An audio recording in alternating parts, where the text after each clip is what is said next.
Great. Well, hello everyone, and welcome to this session of the AI Nurses Network webinar series. Today we have a great speaker, Lorna Currey, who's a nurse based at Northampton General Hospital NHS Trust here in the UK, and she's going to talk about her experiences with the TOEFL Fellowship and exploring AI in nursing. Great, over to you, Lorna. Thanks, Siobhán. Yes, as you've already said, I'm a nurse working in the emergency department. That's where I've worked for all of my nursing career, and very ingrained and passionate about emergency medicine.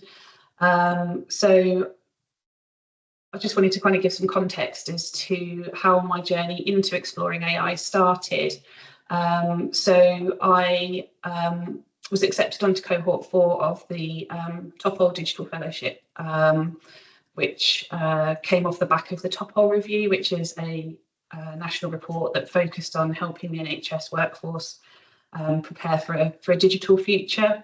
The review made it really clear that clinicians, including nurses, we shouldn't just be end users of technology. We need to help design, shape, and lead how it's used.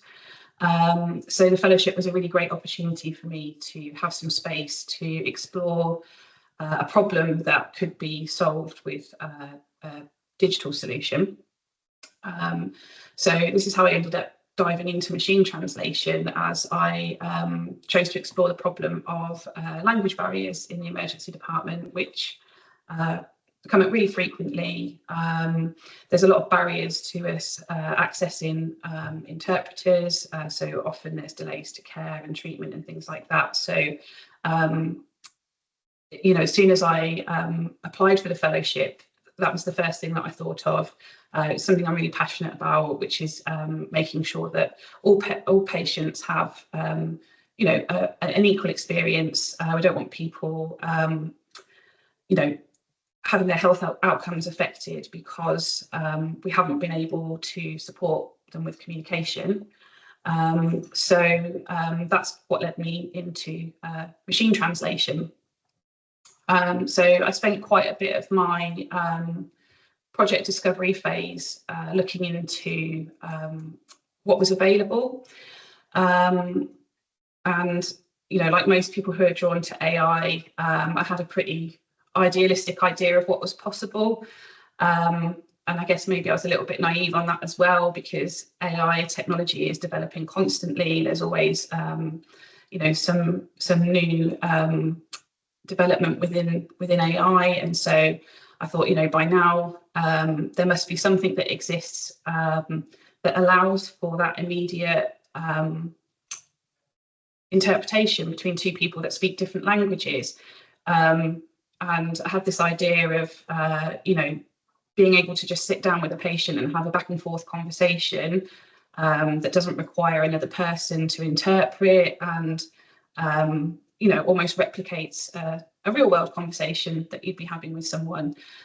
So I'd assumed that technology would be available, and I just wanted a practical solution that my colleagues in the emergency department could use without jumping through hoops and having to access lots of different systems and have lots of different passwords for. And I assumed with all the hype around AI that something must already exist, and it does. But when we start looking at healthcare, there are a lot of issues around accuracy and things like that, with current machine translation technology. So there's a lot of limitations, and this is where the expectation really did start to meet the reality, both in terms of what AI could do and also what I could do with it.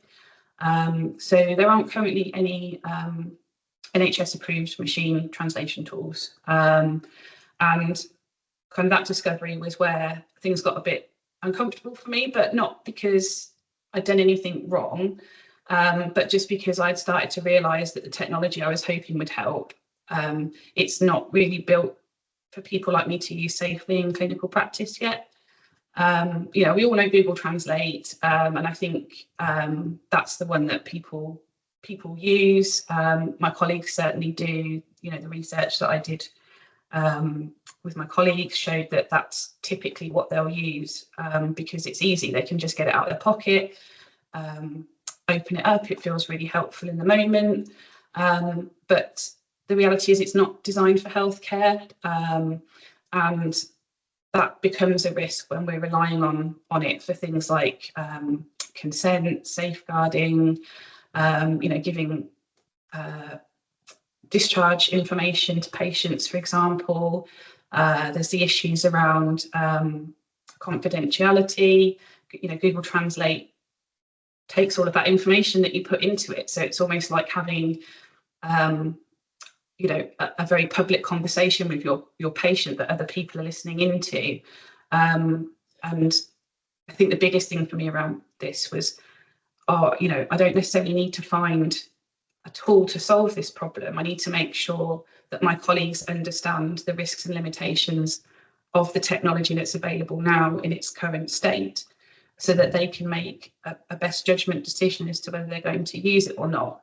I realise that they don't always realise the risk of using things like Google Translate. It feels helpful, and I think they're reassured by how quickly they can access it. But in a clinical setting, you really need that accuracy. Google Translate will perhaps help you muddle through a conversation with a patient, but a close enough translation isn't good enough in that scenario. We really need the accuracy there. And one of the issues is that there's not as much training data for those algorithms because of the healthcare data being protected. We can't just feed it into algorithms. So a lot of these tools haven't learned from real life healthcare conversations, and can struggle a lot with complex medical sentences. And the other issue, of course, is that it's more than words when we're communicating with patients. It's the tone, the body language, and understanding the context of what's being said. And machine translation, it can't pick up on that. So if someone's scared or worried, it's us that picks up on that, not the tool. So that's the other big limitation of it. It's a fantastic technology though, and absolutely fantastic in non-healthcare settings, and it can do a lot. But for healthcare, it's just such a big risk to use. And my realization of that, and oh my goodness, all my colleagues are using this all the time, and are they aware of that risk? So my focus sort of switched to making sure people were aware of that. It's important that people know the full extent of what they're using if they're going to make that decision to use it. That they've made a good judgment on that, and they could justify it if there were any consequences of using that. But the other thing is, just to kind of do a bit of self-reflection. It wasn't just gaps in technology, but my ability to do anything with it. I'm not a developer working in a big team of AI engineers. I'm just a nurse who saw a problem and thought, surely we can do better than this, and technology must be the answer, AI must be the answer. But of course, I didn't have the power to build what I wanted. I just had a lot of questions and curiosity, and obviously the time and space to look into it. Eventually, I ended up implementing non-AI solutions, to support and improve access to interpreting services.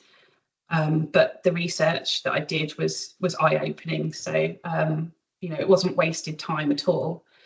And it was just a really good reminder that being curious is always the starting point. Just asking the right questions, just start digging into the information that's out there, really.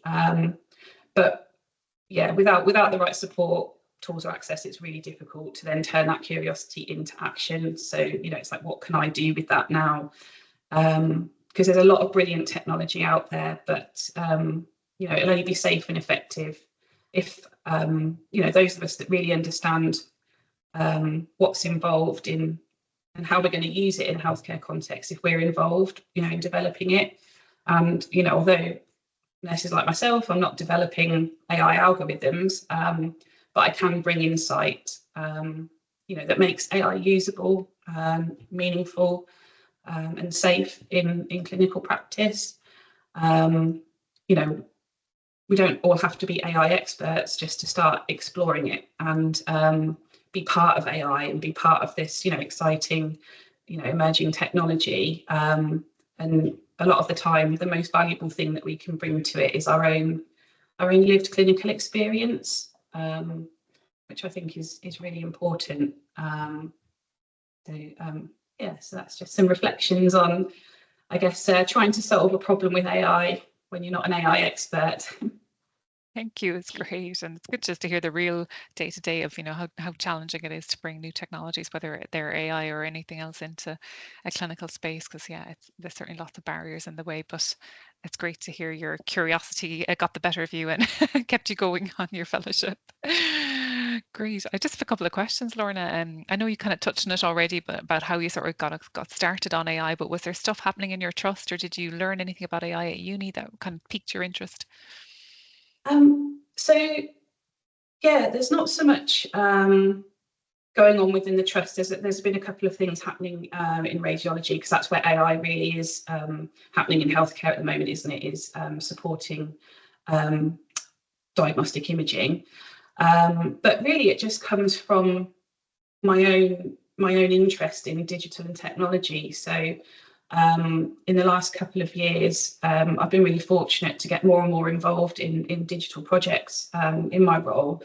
And so, I'm always kind of seeing what the latest developments are, and always this something that we could look at in our department. So I think a lot of it is just, it's self-directed. I'm just super interested in it generally as a topic, and a bit of a hobby as well. So yeah, I think it all just comes from having a passion for it, really. Great. And do you have any advice maybe for other nurses who want to get started in AI? What the best way to go about it is? Because it is quite hard. Yeah, it's overwhelming, and there's new information every day. It's hard to keep on top of all of the latest developments. So I think like I did, pick one area or pick a problem that you think AI could solve, and start looking into how it could help, and the specific type of technology, AI technology that you want to use, and start there, because trying to absorb it all, it's just too much. And I think you've got to, sometimes it can be a bit dry to read about it. So it's got to be something that you're passionate about and really interested in reading about, because, going through, countless research papers on it and things like that, it can get pretty hard going. But if you're interested in it and you're really passionate about finding a solution for a problem, then yeah, it's perhaps not feeling so much like hard work. But yeah, I think the biggest thing is, don't try and learn it all. Don't try and absorb everything. Just pick one small area. Find networking groups, other people that are interested. Just being able to talk about it day to day. You can learn so much from other people, and as I've done, there's educational initiatives that you can do that will help improve your knowledge in those areas. So the Topol Fellowship, there's a fellowship through things like the Shuri Network as well. So definitely looking into those kind of educational programs that are on offer, because then you get to meet like-minded people as well. It can feel a bit isolating when you're one person in a team that's super passionate about it and you've got nobody to to share kind of the latest AI news with, because no one else is that excited about it. Great, thanks. Loads of good points there. And I was just really curious, do you have plans maybe to delve into AI more in the future, or where do you think AI might go in healthcare and nursing? Yeah, I don't know. So I would like to, keep tracking what's going on with machine translation, you know, obviously having done such a deep dive into it and still being really hopeful that it's the answer, you know, to having that kind of on-demand interpretation that you can actually rely on. So I'll still be following, you know, developments in that area. Whether I kind of move into a AI specific nursing role, who knows? But you know, I'm just kind of enjoying all of the opportunities that are happening at the moment and just seeing where it takes me. Great, yeah, brilliant. Well, thanks so much for your time today. It's great to hear how what the real world of AI and nursing is like, and yeah, all the different possibilities. It's be really helpful for other nurses who want to get started on their AI journey. So, thanks for being with us today. Thank you, Siobhán. Thank you. You're welcome.